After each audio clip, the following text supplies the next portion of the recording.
All right, let us open with a word of prayer. If you'd bow our heads. Jesus, we come to you this morning during this time of Sunday school to hear from some of our members about experiences that they've had, Lord, and also to learn about some opportunities that are available to us as a church body. Lord, would you just be with us this morning to open our hearts and our ears to learn and to discern, Lord, what your path might be for Grace to serve outside these four walls. It's in your name that we pray. Amen. All right. Good morning, everyone. So we're going to hear from a few different members this morning about some mission trips that they've been on. And then following that, we will talk about some different opportunities that are out there for us. So on the table in front of you is a sign-up sheet. So if you have an interest in taking any kind of a mission trip, please feel free at some point during the morning here to fill that out. You may be marking a lot of boxes. You might be only marking a couple of boxes. So what we're trying to really do at this point is just gather information to see what the interest might be from our membership.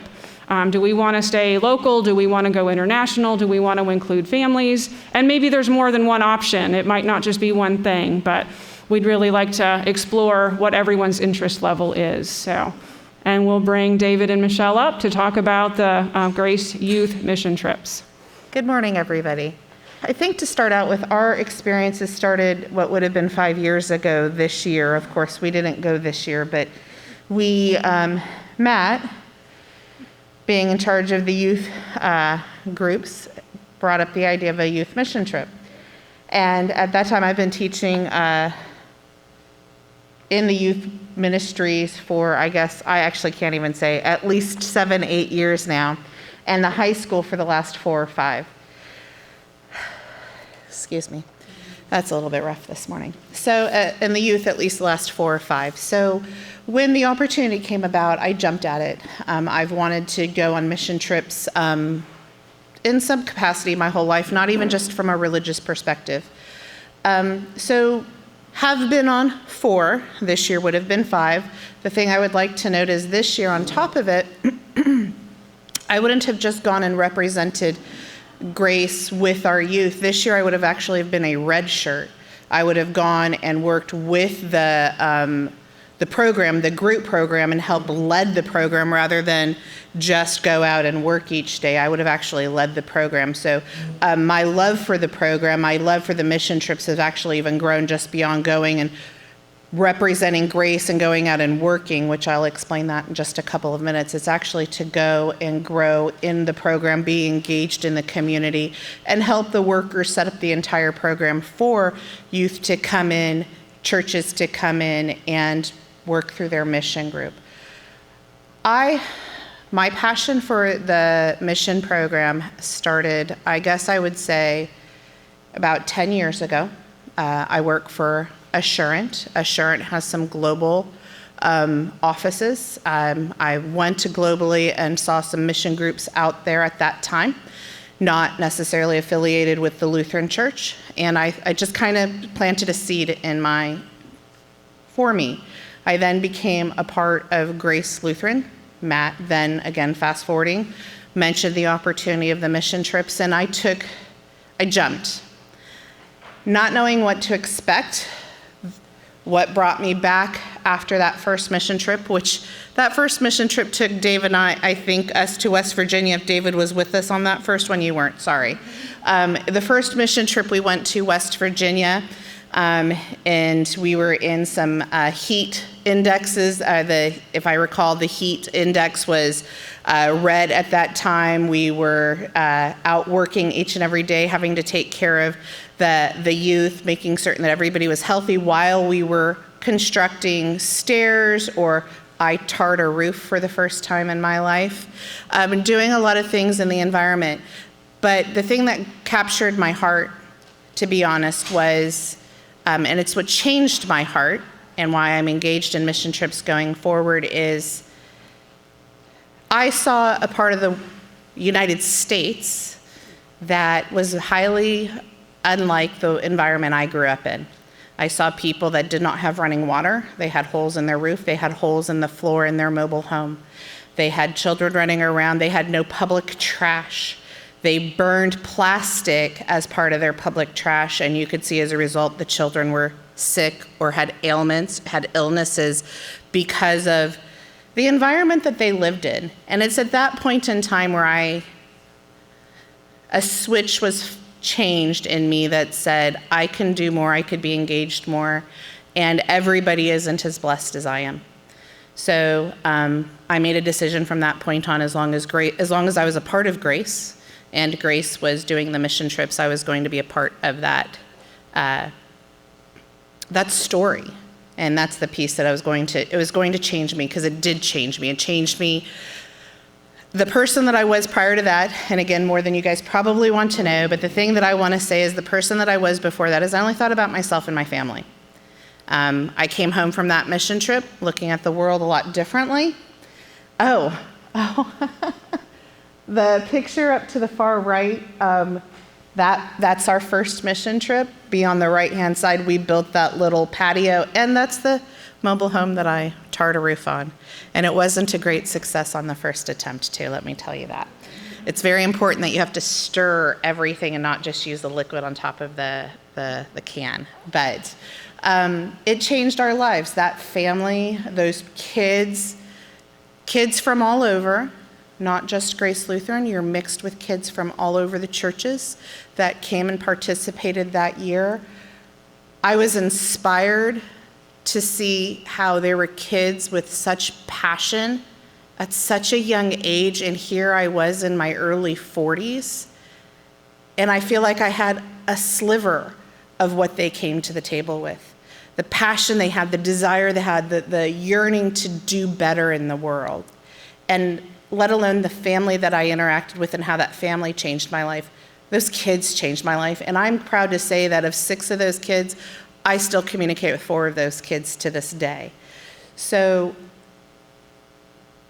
I think the benefit of mission trip opportunities, whether it's building, whether it's teaching, whatever opportunities we have, it's a blessing, because when you go, it's a busy week. We go for a week at a time. There's a lot to give, and at some points it gets a little exhausting, but when you leave, it changes you. And you come home and you know you did well. You know that you made some positive changes, whether it's just in the homeowners that you're dealing with, or it's also those kids that you interacted with, that some of them, you have long-term relationships and you're tethered to them. By the grace of God, you're tethered to them and you still have an impact on their life, even though the years have passed. So, thank you. I'll let David go next.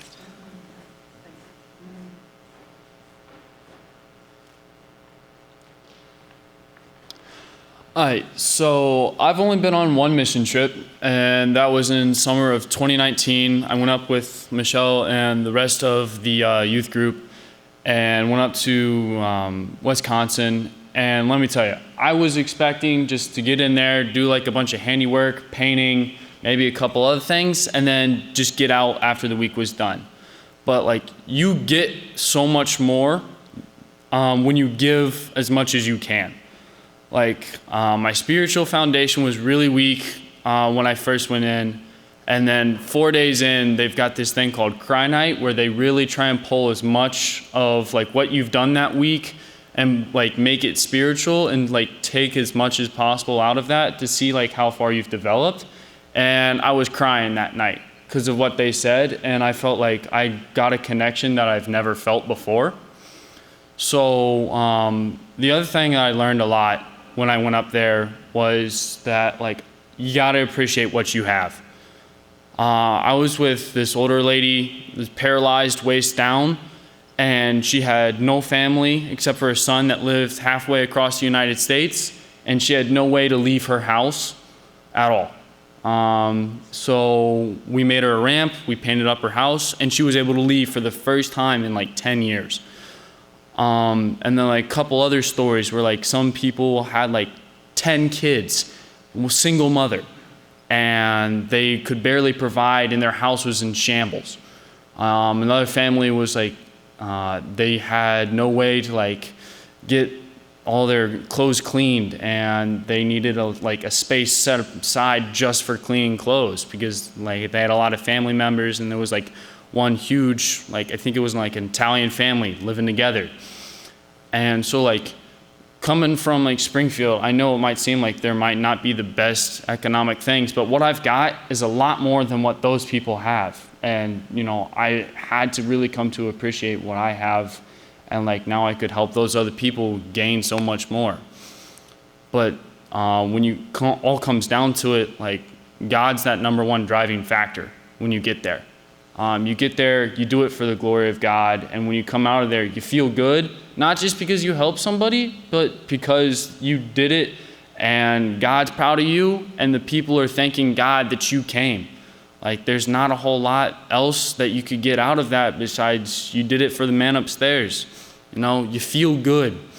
So like I've just gone on one mission trip, but like I took so much out of that one experience that like it basically took me bounds and leaps upon my faith journey than I thought I would go. Thank you.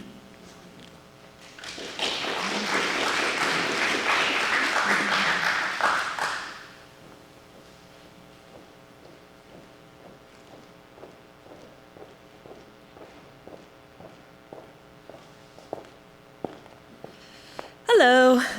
So in 2018, the summer 2018, I traveled to Escuintla, Guatemala, with some students from the school where I was teaching at in Columbus at the time. We took two groups of students from the school and traveled to Guatemala, but our group was in the province of Escuintla. This was right at the same time that the Volcán de Fuego, the volcano of fire, erupted there. And we were right in the volcano area of Guatemala. The other group stayed in Guatemala City. And I was also blessed to have the heavy manual labor mission trip. But really, it was a wonderful time. So we went with an organization called International Samaritan. I taught at a Catholic school, so this was a Catholic mission organization that we traveled with. So our group in the province, International Samaritan specifically works with trash dump communities. So in Guatemala, there is no specific recycling program, or they have general trash pickup, but there's no sorting. So these people make their living in the trash dump, picking out any type of scrap metal or plastics, and then selling it back to large plastic and metal recycling companies. So they are living literally in the trash dump. There's a picture of their home and neighborhood up there in the top right. And we were helping to add a classroom onto one of the school buildings that they have in the trash dump. So our job, the 10 days that we were there, was to start building the foundation for the classroom, and then they were having the next group come in the following week to continue adding on, so that by the end of the summer they would have the classroom complete. The whole school had been built by International Samaritan. Each summer they just add on the next section. So our group was the trench digging group. We dug 3-foot trenches, full square for the classroom. Every day we would come in and just start digging. It was too steep and hard to get into the trash dump up the mountain, so it was all with shovels and pickaxes. There is no machinery able to go up there. So you can see in the bottom left kind of the trench that we had started.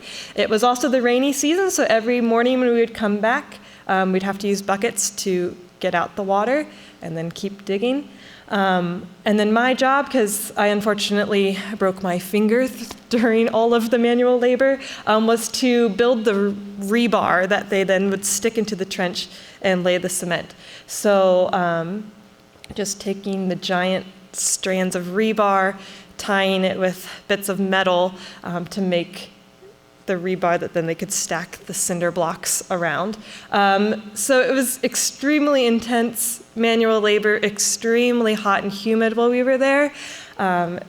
My kids come from a very privileged background in Columbus at a private school. I don't think they'd ever experienced any type of labor like this before. But to see them just take it on full force, and every day to not be discouraged that they have to get in there and shovel out all of the water from the work that they had done before, and just use their shovels and buckets to dig up trash, to dig the trench. It was amazing to see how fully they just dove into that type of work and the joy that they got out of serving. The kids were at the school, like the Guatemalan kids were at the school at the time, and to be able to interact with them and just see how much joy they have. They don't know any different from their life living in the trash dump, and they are full of joy. And they get to learn about Jesus from International Samaritan. So it was just a really cool opportunity for my kids, my high school kids, coming from privileged backgrounds, to see these smaller elementary kids that live in the trash dump and be able to relate and play games and blow bubbles. They don't even speak the same language. They weren't required to speak Spanish to go on the trip. But they could still interact and find joy together. It was just a really rewarding trip to see that aspect, and then also for me to connect with my students and be able to talk to them about what we were experiencing at night when we would return to our little compound. Just to talk about what we had gone through that day. You know, traveling when there's a volcano erupting at the same time, literally within miles of where you are, is something to experience and work through enough. But then on top of experiencing this whole different third world lifestyle was just really impactful for everybody that was involved. So that was my experience with traveling to Guatemala.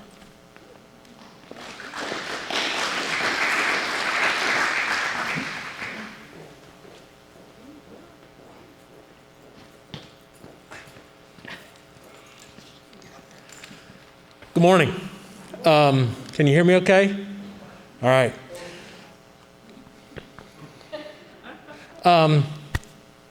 Went on my first mission trip in Belize in 2014 with Pastor Tom and Karen and Sandy and a couple other people. And it was definitely an eye-opening experience. First, wasn't the first time I'd been through customs, but it sure did feel like it. That was kind of I had tools, and I had this big case of snacks for the kids that we were going to pass out. So they asked a whole lot of questions, and it's fogging up my glasses. So anyways, I went down, and my job there was to tile 2 bathrooms. We went down there with, as you can see right there, they had just walls in their showers. Now the shower head, this is interesting, it was heated water.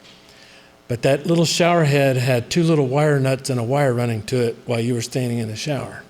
So you didn't want to reach up there and adjust anything with live wires in the shower. So, because most of their hot water was all heated outside in barrels on the roofs. That was just to give you a little more oomph than the hot water for a shower. We went down there because Sandy had some friends that were, a lady friend who was a doctor. She took her whole family down there and ran a clinic. Her 3 girls and her husband, they were down there for 2 years. We did VBS, which I can't remember all the skits that we did. We took some books and we did David and Goliath. And of course I was Goliath, and I got killed, and I couldn't finish anything on the mission trip because I was hit in the head with a rock and had my head cut off. But anyways, it was fun. It was a blast.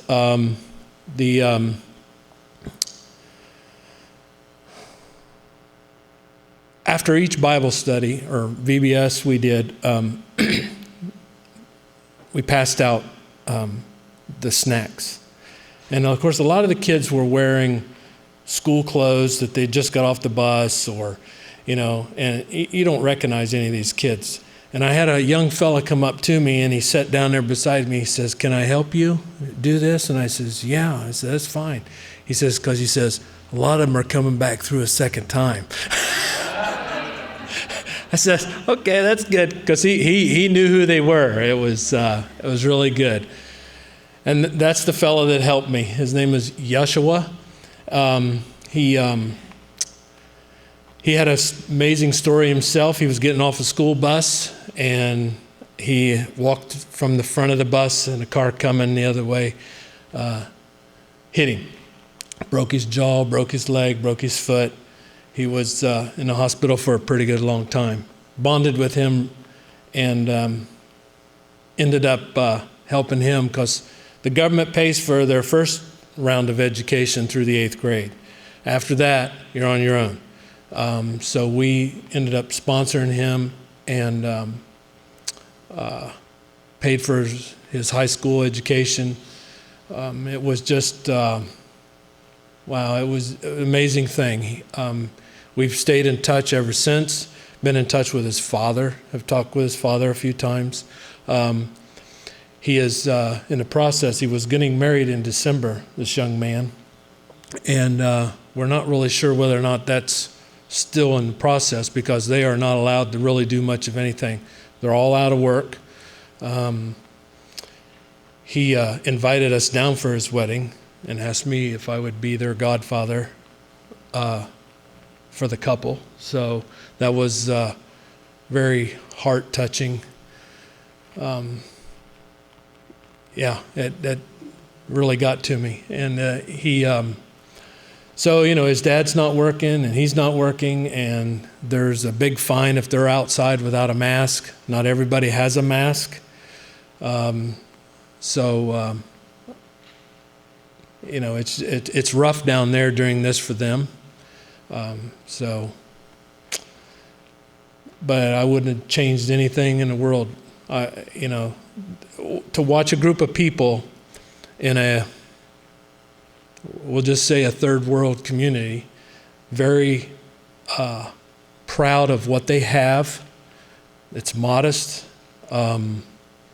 They are a happy group of people. They don't know what we have here. If some of them would come here and know what we have, it would just amaze them to no end. And it would probably ruin their lives. They wouldn't be near as happy as they are, other than the fact, like right now, they're not able to work. So, I don't know, it's a thing to think about. If you're cut out for it, it'll touch your heart in ways that you can't imagine. Yep, fine young man. Thank you. Yes, sir. No, they taught me. Yeah, they used a tennis ball, and they used a stick.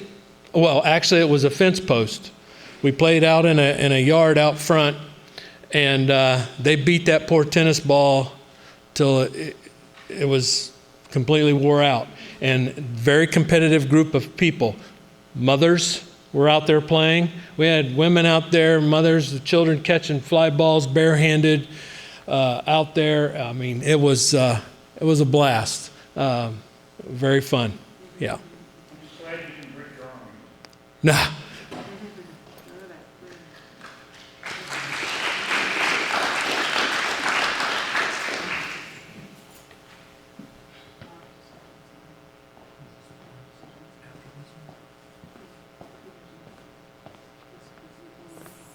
Good morning. I have gone on a total of, I believe, 13 mission trips with a group called Legacy of Healing. I got involved with them back in the early 2000s. Some of you know Terry Kennedy Holman. She had done a breakfast break on a mission trip that she had gone with this group. At that point, I think there were only 6 people that were traveling with them. And right after she presented the breakfast break, I went up to her and said, "How do I get involved?" I contacted the doctor that was in charge of it, and I've gone on almost every mission trip with them since then. It was started by a plastic surgeon, Dr. Steve Schmidt, out of the Dayton, Ohio area. And initially they were doing surgeries on children with cleft palates, cleft lips, and severe burns. Over the years, the surgeries expanded to hernias, appendicitis, you name it. These are people, obviously, that were not able to afford the kind of care that they needed. Within a few years after starting the trips, the group expanded and started setting up one-day clinics in villages near the larger cities where the hospitals were. And I had the opportunity to participate in those as well. My role on the trip was as a Spanish translator. I'm fluent in Spanish from having studied in Spain back in college a couple of years ago. But as you can see, almost all of the countries that are listed up there, Guatemala, Honduras, Peru, Argentina, Paraguay, Dominican Republic are all Spanish-speaking.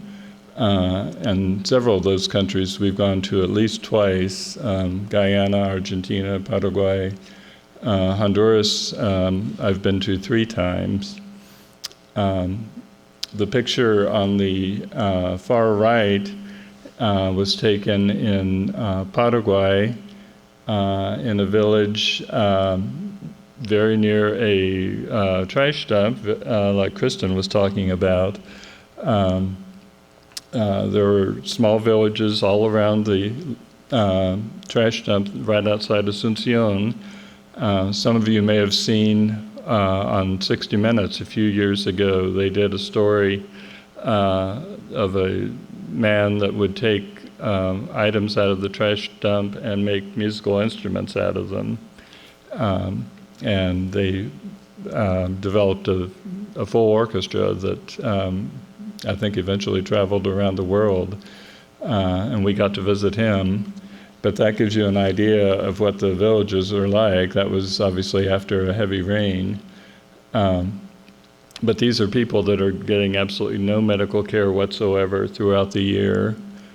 The picture on the far left is me and 2 nurses that I frequently work with in the recovery room, Becky Johnson-Schmidt and Benita Wooden. And we're there with a patient that had just had hernia surgery. So the last few years that I've gone with them, it has been, they've had me working in the recovery room as a translator for those 2 nurses. And then the 2 children in the middle are, that was taken in Honduras. One of my favorite memories is from Guyana. There was a woman that we did, I say we, I obviously wasn't the one doing the surgery, but the plastic surgeon repaired her cleft palate. She was in her probably late 30s to early 40s. She'd obviously had that since she was born, and her parents had intended to have the surgery for her when she was a child, at the same time that one of her best friends, who also had a cleft palate, was going to have that surgery. And unfortunately, the friend had the surgery first and died as a result of it. And so her parents got scared and told her they didn't want her to have the surgery.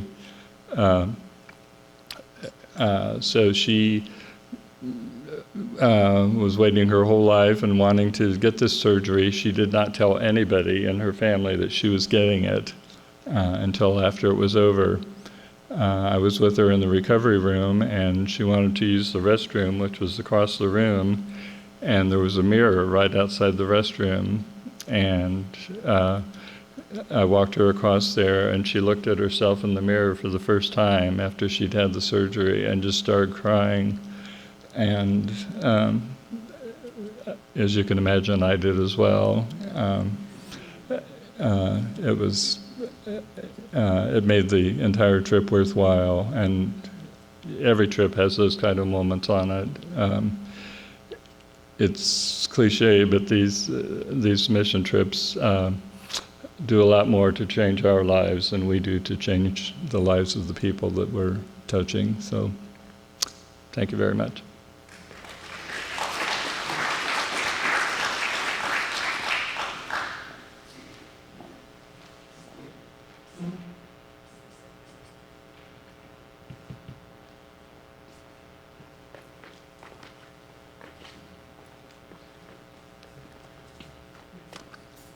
Hi, I'm Jim Leonard, and I went to the Philippines, and so they've changed some of my charts. I'm going to have to figure out what I'm looking at. But this is just looking at the Naomi's Heart Mission, which is in the Philippines. And if you don't know where the Philippines is, if you can think of China up here, and so you can look on the left, and you see China up there, and you can look in the south, and you see Australia, and then there's a whole bunch of islands in between. And so then in the right, you can see those islands, and where we were is in the very southern part of the Philippines, where it shows on that in the red dot. And okay, go to the next one. And so here's just the children that we actually sponsor now.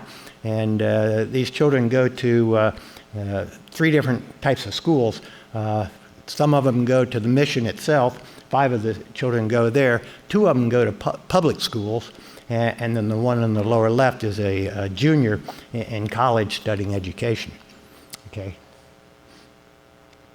So basically, the whole thing started when I went to a men's breakfast. I mean, whole started for me anyway. And Danny and Christy Ward were there speaking, and she's talked here. And basically, she talked about mission groups coming over and helping. And so during that, I decided, okay, I'm going to go. So I went up and I talked to her afterwards. And she says, hey, Grace Lutheran Church is going. And this was before we had joined here. And so I called up Grace, and yeah, great. 13, 14 people were going, so I joined them. And we had an organizational meeting. But unfortunately, a lot of people then backed out. And so that one didn't happen, so I called her again, and she said, well, Fellowship Church is going. And so I called them, and they invited me to come to their organizational meeting. And this is a church that does a lot of this type of thing. And so we had 7 meetings, and in this meeting we kind of had worship services. We sang songs and things that were learned songs that we were going to be doing when we were there. And but the interesting thing is that each of us was supposed to buy these huge suitcases that hold about 50 pounds, which is, the limit that you can take on an airplane. And so we each had 2 of them, and 2 people had gotten donations of medical supplies, and one was flip-flops. So we had 2 suitcases full of medical supplies, and 2 of them with flip-flops. And then, of course, we used part of one of them for the limited clothes that we had room for now. And so that was kind of interesting. So one of the other questions we're supposed to talk about is, what did you do? And so here's some of the things that we did. Here I'm working on a thing where we're making this great big poster. And so I painted their hands, and I had the good job. I got to paint the hands and then take the hand and put it down on there. Other people had the not so great job. They had to clean their hands and clean their clothes. And so one of the great things I got to do. But then other things we did is we did a lot of singing, leading children's groups. And so in one of the things that I did a puppet show. And so this is kind of one of the views of the puppet show.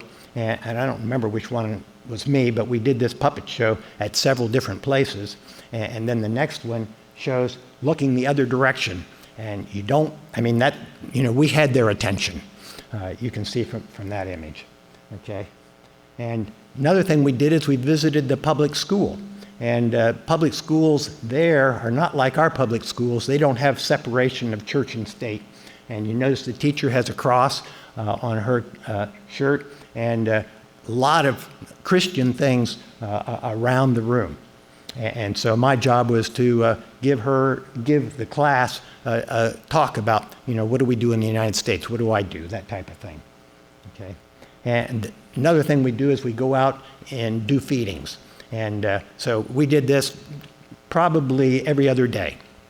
And so we would go out, we had buses and trucks, and all of them really old equipment, but we would go out and we would stop, and just instantly we had a crowd. And so we'd get out the food and we'd feed everybody. And so we did a lot of that.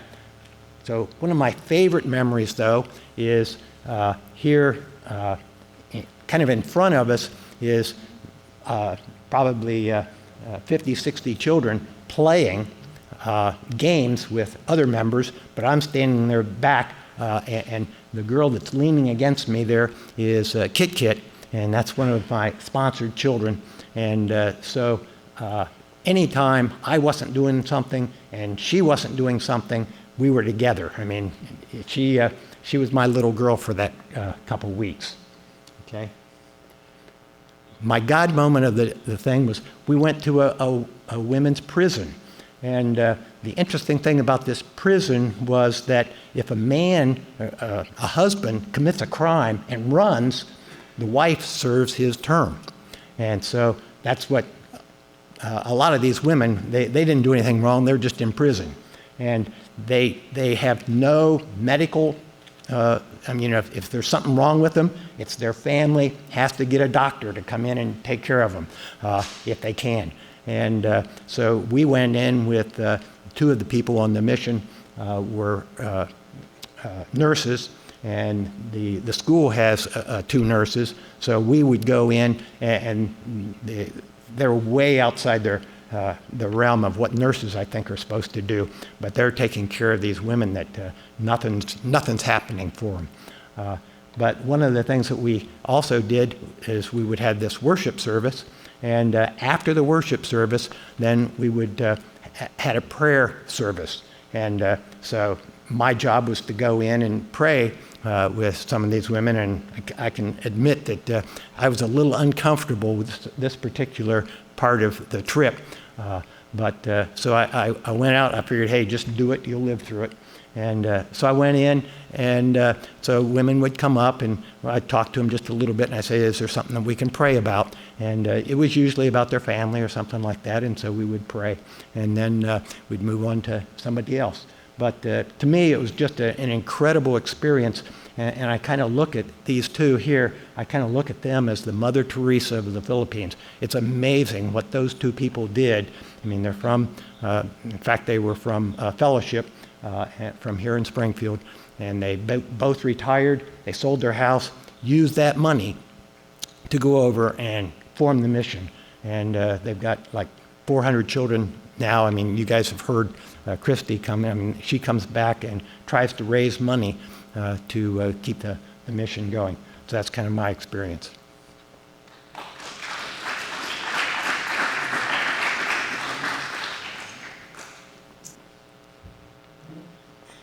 Good morning. I went in 2013 to Mexico with Stephanie Smith, my piano teacher, and she was the organist at the Northampton Community Church. So a couple joined our group from that church, and Carol Ryan and I went from Grace Lutheran. And which way? Even though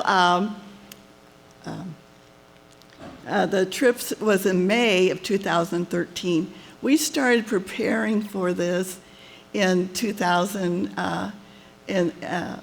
earlier, like in 2012, by collecting clothing, and people here at Grace gave clothes and shoes and money.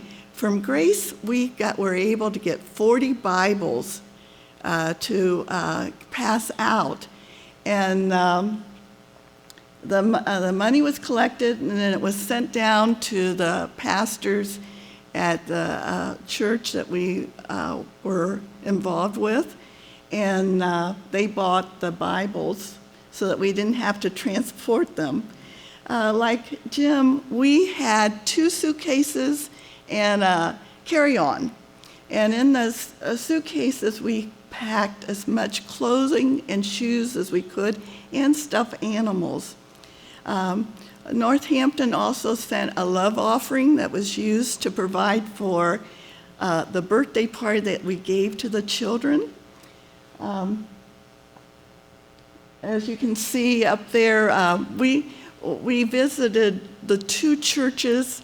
The one church was a main church, and they started a mission church, which was really interesting because they did all their labor themselves. And I think one of the impressive thing about this trip for me was the joy that these people have in serving and loving the Lord. And, you know, to just go back a little bit, there was a lot of joy given here at Grace Lutheran to prepare for our trip. I just felt like felt the love and appreciation. At that time, Pastor Beverly was doing a Bible study, a Beth Moore Bible study, Believing God. And in the book, there was this really neat bookmark, and it gave statements of faith.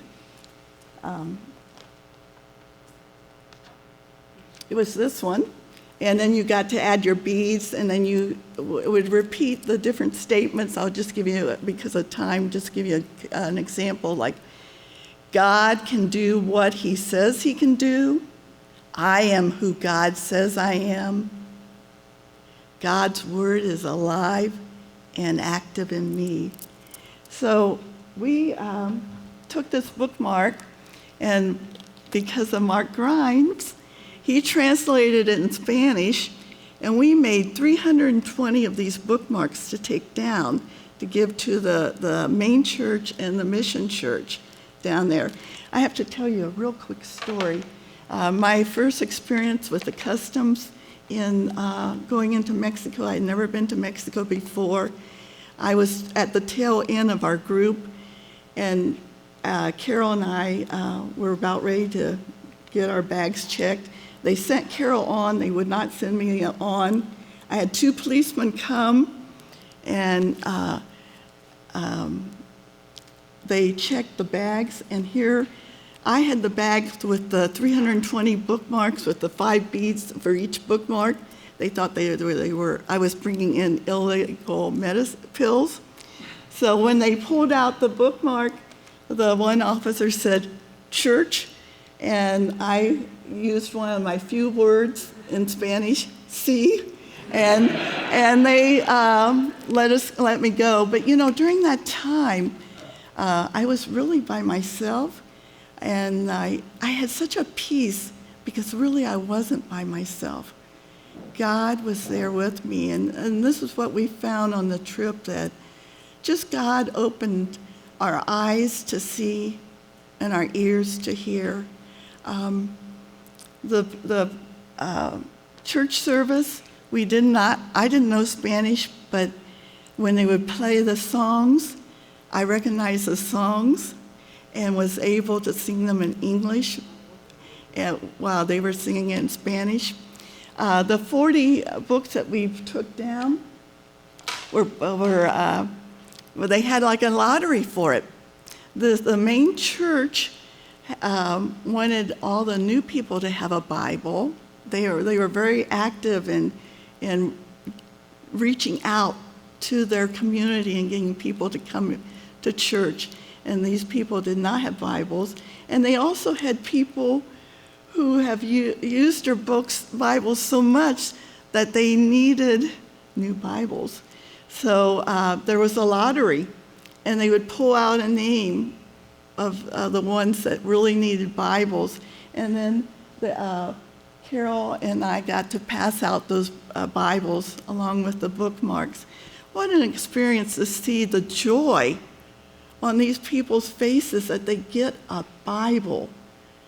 It just made you think that these people had such love and thankfulness and gratitude to God, and that they were teaching us. We brought down financial resources in a way of love offerings and Bibles and clothing and stuffed animals, but they showed us the real joy of loving and serving the Lord, and loving and appreciating with so little. They gave out of their poverty, and one of the most impressive things for me was to see how they did their offering, sort of like consecration Sunday last Sunday.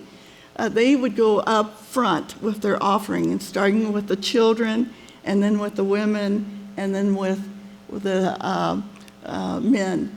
But they would be singing and moving and praising the Lord. They were so glad to give back what little they had. It reminded me of the woman in the Bible that Jesus commented on, how she gave out her poverty. These people did not have much, but what they had, they were so glad to give to the Lord. And that was just a God's moment, along with another God's moment that God just kind of slapped me on the hand and said, Cheryl, you can't judge the children, my children, because prior to 2007, I was an elementary teacher, and I taught in New Carlisle, and we had a lot of migrant children coming in. And when they first came in, we would notice that there would be soiled tissues in the bathroom, that they didn't flush the toilet paper. They just left it there. And it was just like, why wouldn't their parents, my thoughts were, why wouldn't these parents teach their children good hygiene habits? Well, on this Mexico trip, I realized the culture. We stayed in a nice hotel where there was no problems with toilets and toilet paper. But you go outside into the community, and both churches that we were involved with, they had toilets, but there was no toilet paper. You had to ask for the toilet paper. And when we went to the city, they had restrooms where you didn't have to pay to use the toilets, but you had to pay for the toilet paper, because there was such a plumbing problem that you had to monitor the use of toilet paper. I didn't know that. Those migrant children did not know what to do with the toilet paper. There was no trash can to put it in, and they didn't want to ruin our plumbing. So they had to be taught that it was okay to use the plumbing. So, God wants us to see people, to hear people with our hearts, and to realize that we are one body in Christ, and that we need to let people know our love. And a mission opportunity is a great opportunity for you, because you will be blessed, and you'll realize that what you are trying to do for others, they are doing so much more for you. So thank you very much.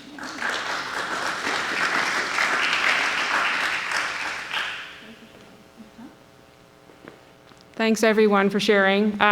The other thing I wanted to try to take a few moments to do was go through some options. So you've obviously just heard from several different members who have all had completely different experiences.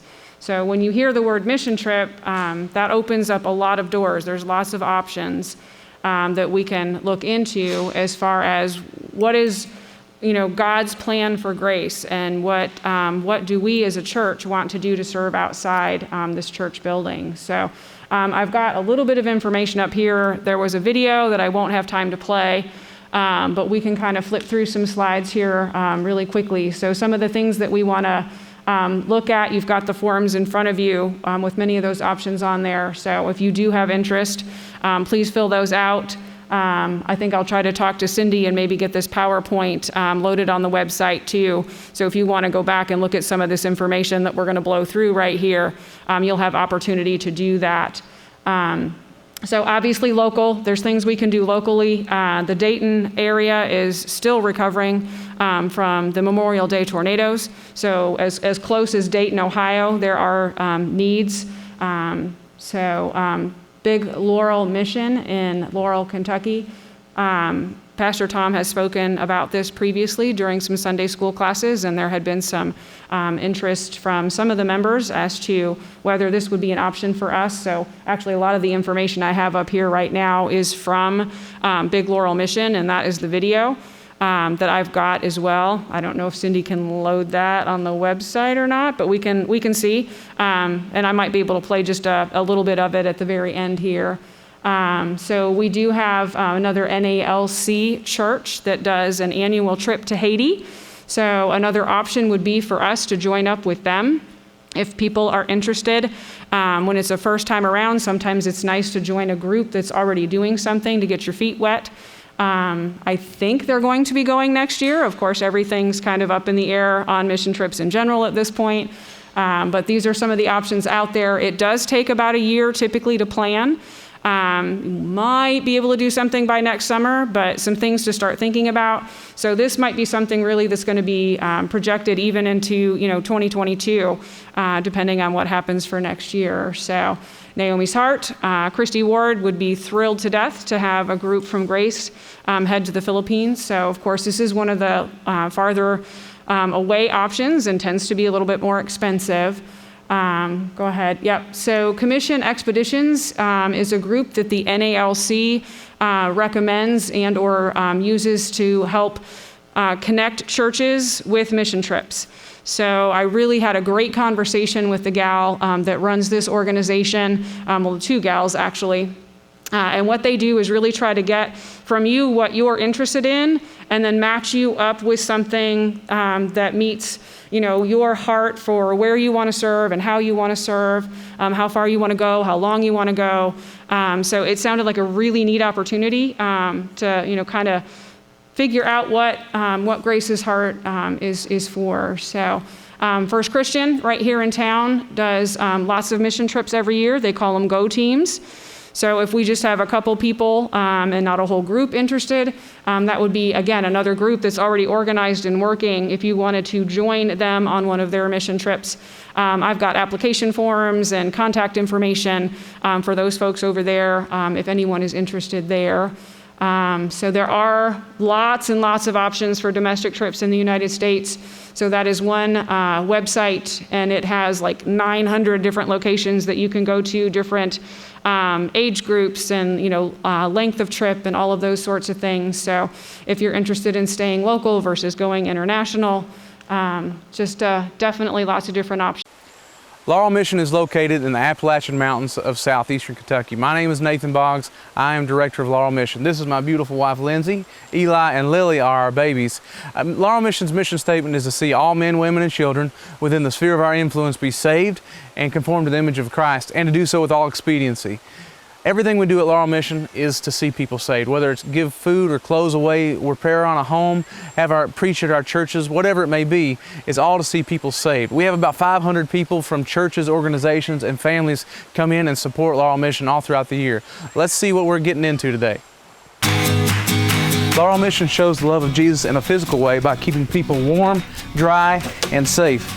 By the help of many volunteers and workers and organizations, we most of the time have to tear down before we can build back. It's a lot of work, but it's a lot of fun.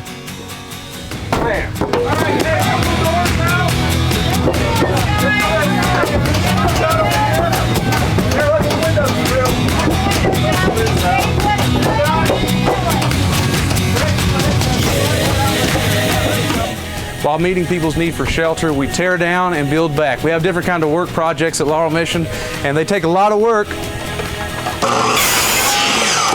There's There's a lot of need, but with lots of help, we can get a lot done.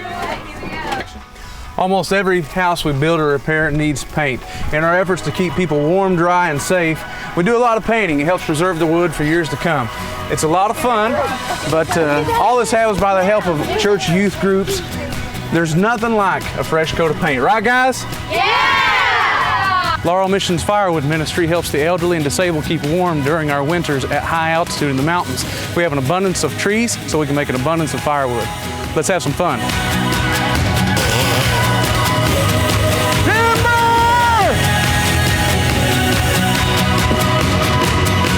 Let's go to work!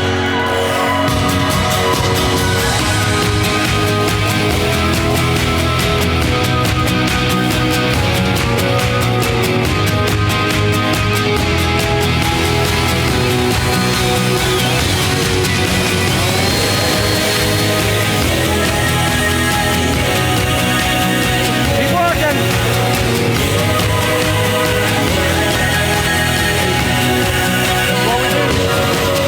Firewood Ministry, many hands make light work. We cut them, split them, deliver them, and stack them. All right, guys, let's do the work. Let's get it done. Put it over here, stack them there.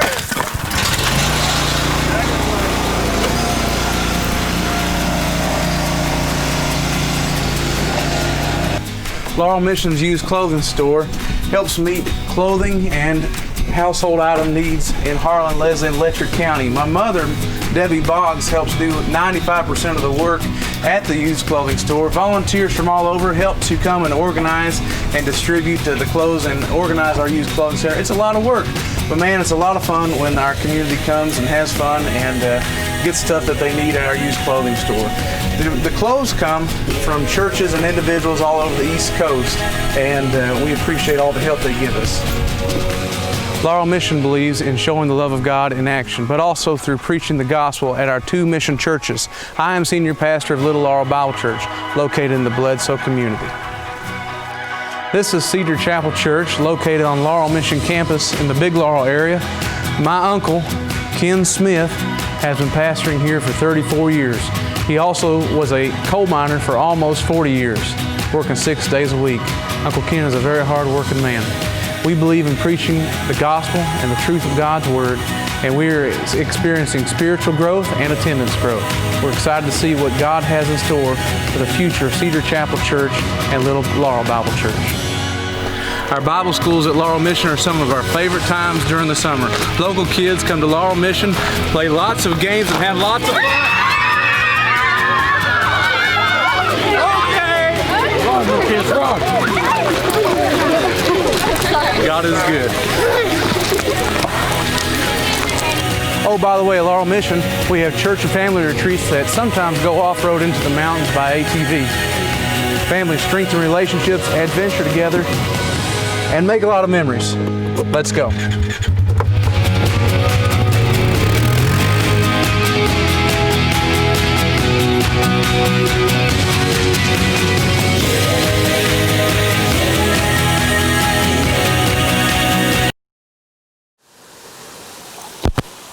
There you are. After a long, hot day at Laurel Mission, it's wonderful to come and spend the rest of the day refreshing at Gage Branch Waterfall. So, whether it's work or play, it's a great way to end the day. Let's go swim. Laurel Mission's main purpose is to help mountain people find Jesus as their Savior. And we show God's love through word and deed. We are a nonprofit, faith-based mission, and maybe you're wondering how you can be a part of what God is doing at Laurel Mission. Well, first we need prayer partners, praying that the Holy Spirit will see souls saved to the ministry of Laurel Mission. Secondly, come work and serve with us. Or thirdly, maybe God is leading you to be a financial partner. So whether you pray, come work and serve with us, or be a financial partner, Lindsay and I and Laurel Mission thanks you.